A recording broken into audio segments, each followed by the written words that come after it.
Good morning. Hope y'all are good. Happy Wednesday.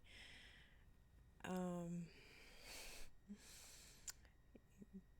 this is definitely gonna be spirit led because I woke up this morning and kind of was trying to prepare myself as much as possible for this episode. I done wrote out my outline on my journal. I did my reading for the morning. I prayed before I came out here and just did everything I was supposed to do. And then the minute before me, getting ready to record this sound, I lose my journal. And I'm like, where did I put it? I'm looking at all my little areas that I've been, and I'm like, I do not see this journal. And I guess it's gonna be by your spirit that I do this recording today. All right, so I'm gonna flow in it. Again, good morning. If you don't know, I am Kiana Brown. This is the More Brown Love podcast, and here is another episode to me creating this content. And the word that I got today was I was created to create. I am on this earth to create things. Scripture tells us to be fruitful and multiply. We were literally created to make things just like the Father created us. So I remember for so long I was looking for a space for me. I remember being in church and constantly observing my surroundings and, just waiting for someone to be like-minded like me, to have a story like me, to kind of relate on the level that I can relate. And honestly, I've never really seen anybody do it or heard anybody with a story like mine. And mentally, I think about the fact that we as people, we constantly wait for the right moment to do stuff. We wait for someone else to do it. We wait for, people to show up and show out before we show up and show out. And I'm at a stage now where I'm understanding, Kiana, if you don't do it, who will? You can wait all you want to, but you're going to look up and years are going to pass, and that very thing that you're looking for, you're not going to find it. Why? Because the thing you're looking for is within you.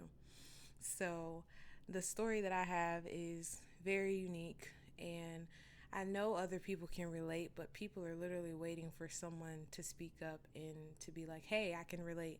So with that being stated, my word today was I am creating a space for myself. I've been looking, I've been searching for someone like me, and I have yet to find anyone like me with a story like me. And maybe they're just waiting for someone like me to speak up and they'd be like, oh, I can relate. Or, yes, Kiana, your story connects with me, or this, that, and the third. So, hello. This podcast is going to be a safe space for people like me. And what does that mean? I started touching on it a little bit about childhood molestation. It's a real thing. It happens a lot in the Black community and it doesn't get spoken about a lot. But I'm like, need a space where we can talk about it because it's real, it happens, and we don't realize the things that stem off or come from that trauma. Things like silence. You get really quiet and you don't know how to communicate and you don't know how to talk because you want to talk about the thing that's happened to you, but you don't know how to. You don't know where to start, and you don't really know who you can trust. So you just hold it in and kind of keep it to yourself, not realizing that you holding in that story is literally killing you. Everybody is going on about their life living, and they don't even know that you're literally dying on the inside. So silence is one thing. Not only silence, but confusion. As a child, you're literally trying to process, one, why did this happen? Two, you are dealing with the feelings that come from what's happened to you because you've been inappropriately touched, and now your eyes are open, your ears are open, and you're like, oh, so I guess it's okay for me to touch and them to touch me, and you don't really know your boundaries anymore, and you lose that kind of childlike innocence because somebody has violated you, and it's a sexual violation, and now you're just confused as all get out. So then you become curious, and as children you start playing games with other children, and you start doing inappropriate things with children, and again you have yet to talk to someone to process what you've gone through. So you're going through all these emotions. So like parents, I literally uh, challenge you to really create a safe space for your child to talk to you, because they will literally get themselves into situations and you won't even know until they're older and they're like, hey mom, this happened and this and that, and yeah. So that's one thing. Another thing, since you're so curious, you start to find stuff that are bad, essentially, or not really healthy. And one thing for me would be pornography. That's a real deal thing. And it was very easy to get a hold of. They used to put this stuff in magazines and all kinds of stuff, and it was very easy to look at. But you don't realize that once you start seeing those images, they're unrealistic, they're not real. Like um, the videos you watch, they're really like fantasies and all kinds of things, and it's like you gotta then process and heal from that as well. So yeah, pornography is another topic that I feel like people need to talk about because it's a real thing, and then you got to get healing from that because again, it's unrealistic expectations, and when you get married and stuff, you're expecting stuff to just automatically work and flow, and that's not how it works. All right, next thing. Confusion still plays a part in this, but um, when you're a female and you're sexually violated by a male, it's easy for you to think, okay, I can't trust males, so why not let me pique my interest into females? So, low key, or I really thought about considering becoming a lesbian because I was like, I hate men because why did you offend me? Why did you violate me? And, invade my space, and I didn't ask for it. So, thought about it, but I'm thankful that I did not act on those thoughts because it's like, yeah, I like men. I'm like, yeah, no, I'm already a woman, emotional, full of all this energy and stuff. I'm like, I can't deal with another, no. I got sisters, I got a mama, and just, I can't, no.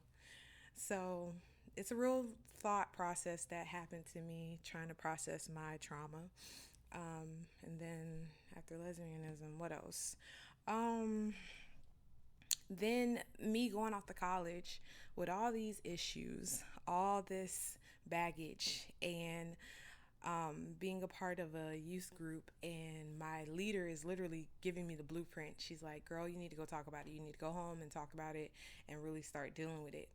And I wasn't ready for that. I was like, no, you don't know what you're talking about. Bye. And I rejected her wisdom. I rejected her teaching. So, like, eventually it brought me back to the fact that when I was younger, I remember wrestling with my spirit and wrestling with my flesh. And flesh was telling me, if you tell, you're going to get in trouble. No one's not going to care. Not going to listen. And then my spirit was like, no, Kiana, open up, heal, and become a healer to somebody else. So that was that. College was a big thing for me, where everything that I was trying to hide and bury all came up in my face. Like everything that I thought I knew and did not know, and you know, everything that the image that I wanted to portray, it eventually like shattered because all the real stuff that I was keeping in started slowly coming up, and it's like, okay, you're in this youth group, you're in this like program where it's about faith and healing and growing, and eventually the stuff that you keep buried in is going to come up. So that's what happened to me.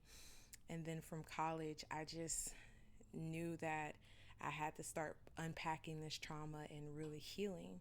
So what does that mean? I really started to take the time to, one, I think it started with me just praying about it, talking to the Father in prayer and just being honest about what happened. And then after that, it started to fall into, okay, now since this happened, I got myself into some stuff. So it's like first admitting you were violated, and then you start confessing the fact that you've gotten yourself into some situations and things that you had no business in. And then it led into my prayer becoming, well, Father, help me to deal with this. I know this happened. I'm confessing it. I'm admitting it. I'm angry that such thing took place, and now I'm in a space where I just want to heal from this. And I think I remember breaking down crying, and I was just like a lot of times when I would pray, I would just be boohoo crying. I felt alone. It was just a dark space, but it was a place of healing, because once you start opening up that womb and starting to allow the Father into those deep secret places that you try to keep hidden, that the Father already knows about, it's literally a whole process where the Father opens up the womb and you start to feel everything. All the emotions, all the anger, all the pain. And then from there, the Father like slowly starts cleaning you up, right? And he starts pointing out, okay, well, let's deal with this part of the womb. Let's move on to this.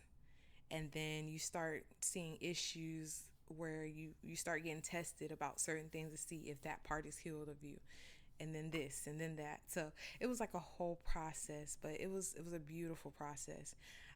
It felt like I was being broken the whole time, but when really the Father was literally putting me back together.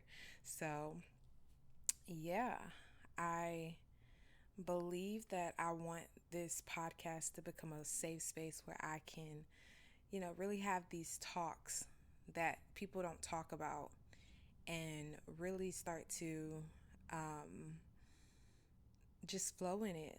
Like, hey, we're not perfect people.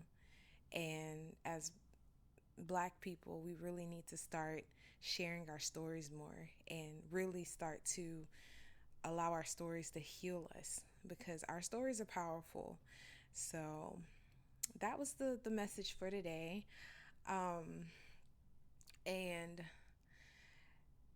I just laugh at the fact that I literally was planning out this whole morning and my journal ends up getting placed somewhere that I can't even begin to think where I put it. I'm like, where did I put my journal? I had all these notes and I had everything like organized, and I was going to read straight from the book. But I really do believe that what was need to be said, it was said today. And yeah, this is me literally just wanting to heal. And I'm learning that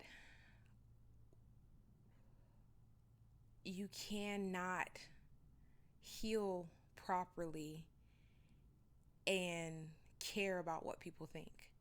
You cannot heal properly and worry about, if they're going to believe me. You can't heal properly and, still live in the fear of what if they find out. If you really want to heal, you got to accept the fact that your story may be rejected. You, people may not believe you. People may, walk away from you and not care too much about you. You got to be okay with possible rejection. And once you get to that place where you don't care about what other people think, say, or do, it's like you really then can flourish in your purpose, because you don't know, your story is for someone else. It's not even for you at this point. Your story is to heal someone else. There's somebody who is currently living in your situation, been in your situation, and they're still like holding it deep within themselves and potentially trying to die with this problem. And it's like, no, you sharing your story could potentially heal them to heal somebody else. So that's what I'm starting to see. That's what I'm starting to believe. And I look forward to whatever is to come from this. So yes, I am creating a space for my story. And it ain't pretty.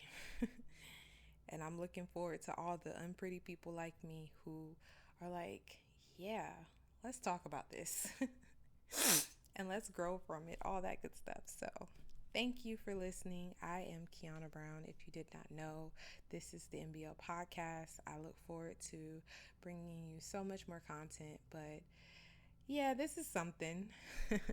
Hope y'all have a good day and y'all stay safe. Bye.